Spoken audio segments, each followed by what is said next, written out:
कांग्रेस का घोषणा पत्र के बारे में तो छत्तीसगढ़ की जनता को चर्चा भी नहीं करना चाहिए। उनको कुछ दिख ही नहीं रहा है ना बोलने के लिए हमारे विपक्षियों को, इसलिए इस तरह का अनलगार आरोप लगाते हैं। माननीय प्रधानमंत्री जी का या माननीय गृह मंत्री जी का जांजगीर में प्रवास होगा। असम के मुख्यमंत्री हिमंता विश्वकर्मा जी यहाँ पर आए हैं और उन्होंने यहाँ पर आज वो रोड शो में शामिल हुए अकलतरा में। पूरा प्रदर्शन बहुत बड़ा रहा। किस तरह से तैयारी थी, कार्यकर्ताओं में काफ़ी उत्साह दिखा। ये अकलतरा की जनता का प्यार है, ये अकलतरा के हमारे भारतीय जनता पार्टी के कार्यकर्ताओं का उत्साह है और देश के सर्वोच्च मुख्यमंत्री में से एक हिमंता बिस्वा शर्मा जी आए। कल उन्होंने कार्यकर्ताओं का मनोबल बढ़ाया, रात्रि विश्राम करके चर्चा की, बहुत सारी समीक्षाएं की और उसके बाद फिर आज रोड शो किया उन्होंने।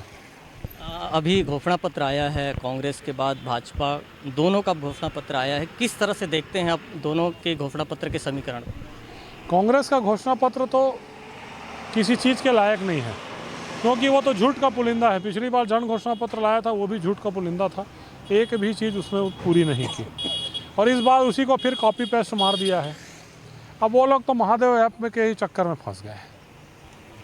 अभी जिस तरह से इनका आरोप रहता है कि कांग्रेस का भाजपा के जो घोषणा पत्र है उसे वो जुमला बताते हैं हर बार, इस तरह के जो शब्द है उस पर क्या? कांग्रेस का घोषणा पत्र के बारे में तो छत्तीसगढ़ की जनता को चर्चा भी नहीं करना चाहिए, क्योंकि कांग्रेस का घोषणा पत्र और उस घोषणा पत्र के नायक टी.एस. सिंहदेव हमारे विधानसभा क्षेत्र में आए हैं। छत्तीसगढ़ की जनता के साथ अगर सबसे बड़ा कोई छल कपट किया है तो टी.एस. सिंहदेव ने किया। अकलतरा में बात करें तो यहाँ पर जो स्थिति है, बसपा प्रत्याशी आरोप लगाते हैं कि यहाँ पर राज परिवार के जंगल राज को खत्म करना है। इस तरह के बयान पर क्या कहेंगे? फिर से पूछ लीजिए। ठीक है। बसपा प्रत्याशी का कहना है कि जो यहाँ पर राज परिवार का जंगल राज है, इस तरह को उसको खत्म करना, इस तरह का बयान है, इस पर क्या कहें? ये बसपा प्रत्याशी वो स्वतंत्र हैं उनको बोलने के लिए। ना अकलतरा में जंगल राज है, ना कोई आतंक है, बोलने के लिए कुछ नहीं है तो कुछ तो बोलेंगे ना। वो कह रहे हैं कि राज परिवार का जंगल राज। कोई जंगल राज नहीं है, जनता की सेवा है, जनता की सेवा कर रहे हैं और आगे भी करेंगे।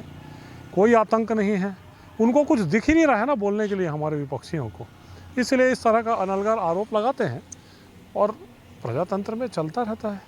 हम आरोप नहीं लगाते, हम अपना काम करते हैं, जो आपने आप देख लिया आज आपने। लगातार 2 दिनों से भाजपा का शक्ति प्रदर्शन एक तरह से जारी है, कार्यकर्ताओं को रिचार्ज करने की कोशिश हो रही है। अब कौन बड़े नेता, वरिष्ठ नेता आ रहे हैं, किस तरह की अब संगठन की तैयारी? जो आदेश होगा हमारे संगठन के सर्वोच्च लोगों का कि अगला प्रवास किसका होगा, जो भी अगला प्रवास होगा दिवाली के बाद के स्लॉट पे होगा और प्रवास होगा तो उस प्रवास के लिए पूरी तैयारी करेंगे। कहीं ना कहीं ये बात चल रही है माननीय प्रधानमंत्री जी का या माननीय गृह मंत्री जी का जांजगीर में प्रवास होगा। तीनों विधानसभा की जॉइंट रैली होगी और अकलतरा विधानसभा में अब किसका प्रवास होगा, कब होगा, ये देखते हैं प्रदेश के नेतृत्व क्या तय करता है, कौन से नेता उपलब्ध हैं और क्या कर सकता है। हिमंता बिस्वा शर्मा जी आसाम के मुख्यमंत्री और अभी भारत के बहुत सर्वोच्च नेता में से हैं, तो उनका प्रवास हुआ और उनको हम धन्यवाद भी देते हैं कि वो लगभग 12-14 घंटे अकलतरा विधानसभा में उन्होंने बिताया। उस आत्मीयता के साथ लोगों से मिले, आत्मीयता से लोगों के साथ मिलना जुलना। आज देखिए उन्होंने कहीं पर भी रोड शो में भाषण नहीं दिया। मैं कह रहा मैं भाषण देने नहीं आया हूँ, मैं लोगों को मिलने आया हूँ सिर्फ। ये थे हमारे साथ अकलतरा के भाजपा प्रत्याशी सौरभ सिंह जी का, जिनका कहना है कि जो घोषणा पत्र भाजपा ने बनाया है वो निश्चित तौर पे कारगर साबित होगा और जो मोदी का चेहरा है उससे भी कहीं न कहीं भाजपा को लाभ होगा। उन्होंने ये भी कहा कि जिस तरह से असम के मुख्यमंत्री ने यहाँ पर रोड शो किया है और कार्यकर्ताओं में उत्साह और जोश भरा है, निश्चित तौर पर अकलतरा में भाजपा की जीत होगी। राजकुमार साहू, IBC 24, जांजगीर।